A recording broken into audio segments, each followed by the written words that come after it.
कभी सोचा है कि एक इतना पुराना, इतना प्राचीन सा दिखने वाला टूल आज के डिजिटल जमाने में भी काम का हो सकता है?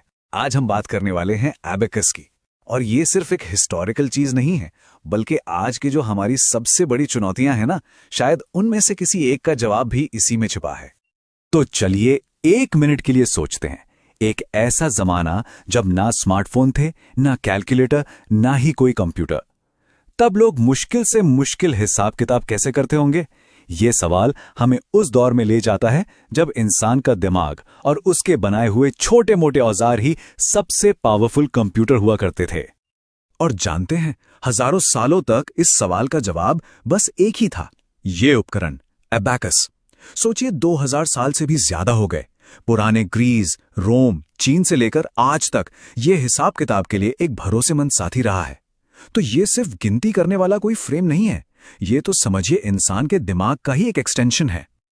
अच्छा, तो अब इसके सबसे पॉपुलर मॉडर्न वर्जन को, यानी जापानीज सोरोबान को जरा करीब से समझते हैं। देखने में बड़ा सिंपल है, पर इसकी सारी की सारी जीनियस इसकी इसी सिंप्लिसिटी में छुपी है। तो सबसे पहले ये जो बाहर का रेक्टेंगुलर ढांचा है, इसे कहते हैं फ्रेम। और इसके अंदर ये जो सीधी सीधी लाइनें दिख रही हैं, इन्हें रॉड्स कहा जाता है। हर एक रॉड की अपनी एक जगह है, एक प्लेस वैल्यू, जैसे वंस, टेंस, हंड्रेड्स, यानी इकाई, दहाई, सैकड़ा। सारा खेल यहीं से शुरू होता है। अब जरा इस बीच वाली पट्टी पर नजर डालिए। इसे मिडल बार या आंसर लाइन कहते हैं। और सच कहूं तो यही एबेकस का दिल है। कोई भी बीड, कोई भी मोती तभी गिना जाएगा जब वो इस लाइन को छुएगा। मतलब सारे कैलकुलेशंस के लिए हमारा रेफरेंस पॉइंट यही है। इस मिडल बार के नीचे हर रॉड पर आपको 4 मोती दिखेंगे।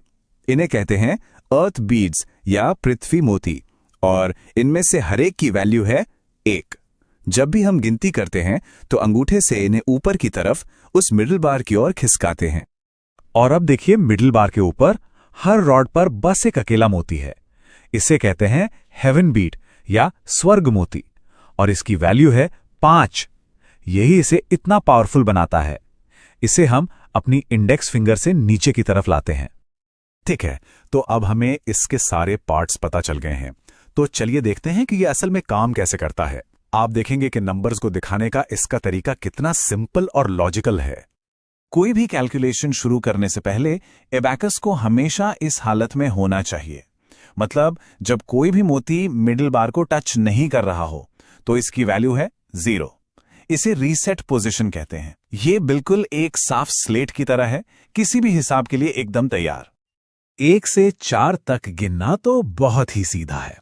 1 के लिए हम एक अर्थ बीड ऊपर ले जाते हैं, 2 के लिए दूसरा भी ऊपर, 3 के लिए तीसरा, और 4 के लिए चारों अर्थ बीड्स मिडिल बार से टच हो जाते हैं। है ना एकदम आसान? लेकिन अब एक सवाल है, हमारे पास तो सिर्फ 4 ही अर्थ बीड्स हैं, तो फिर हम 5 कैसे दिखाएंगे? बस यहीं पर एबेकस का असली कमाल सामने आता है। 5 के लिए हम नीचे के सारे अर्थ बीड्स को वापस ले आते हैं और ऊपर वाले हेवन बीड को नीचे ले आते हैं। हो गया 5। और 6 से 9 के लिए हम एक पिंचिंग टेक्निक इस्तेमाल करते हैं। मतलब हेवन बीड और जरूरी अर्थ बीड्स को एक साथ मिडिल बार की तरफ पिंच करते हैं। जैसे 6 के लिए 5 और 1, 7 के लिए 5 और 2, और इसी सिंपल तरीके से कोई भी नंबर बन जाता है। लेकिन कहानी यहां सिर्फ गिनती पर खत्म नहीं होती। एबेकस का असली जादू इसके फ्रेम में नहीं, बल्कि हमारे दिमाग के अंदर होता है।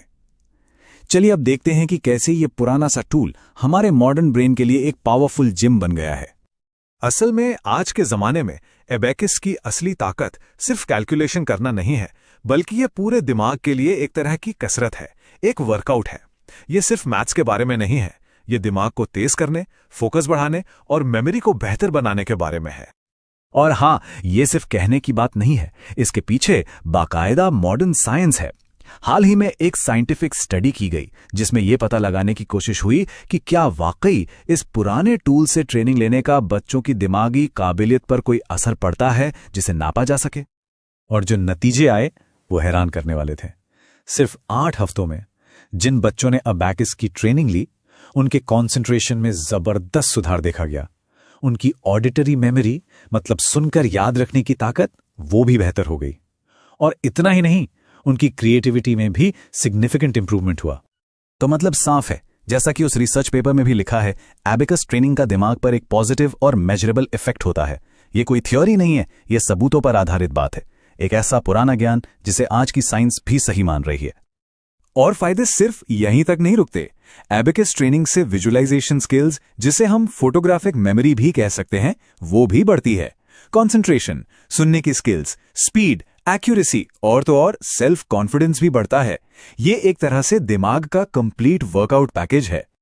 तो सवाल ये उठता है कि हम इस पुराने टूल को आज की दुनिया से कैसे जोड़कर देखें।